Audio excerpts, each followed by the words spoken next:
ahalik eta ikusle gehien erakartea eta ahalik eta jenterik gehien ondareagaz zaletzea ez ezik, lortu nahi duguna da danok kontziente egitea kultura ondarea gakoa dela gure gizartearen kohesiorako eta bizikidetzarako. Gizartea osatzen dugun pertsona eta talde guztion kohesiorako, baturarako. Horixe da lortu nahi duguna.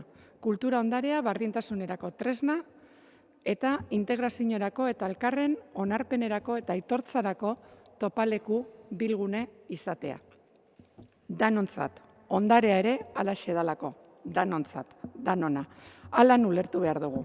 Gizarte osoaren eta gutariko bakoitzaren altxor eta garapen aukera moduan. Horretara dator gainera aurtengo leloa guztion ondarea denok parte, patrimonio accesible e inklusibo.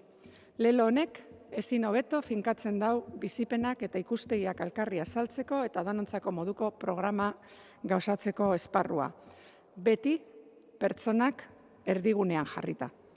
Kultura ondarea komunidadeko pertsonen adierazgarria da, ez da besterik. Baloreak, balioak, sinisteak, ezagutzak, bizi esperientziak, ohiturak, tradizioak adierazten ditu, ez besterik, pertsonak egindakoenak. Horregaitik, guztion eskubidea da kultura ondarea gozatzea, eta horixe da gaur eta jardunaldi honetan zehar aldarrikatuko duguna.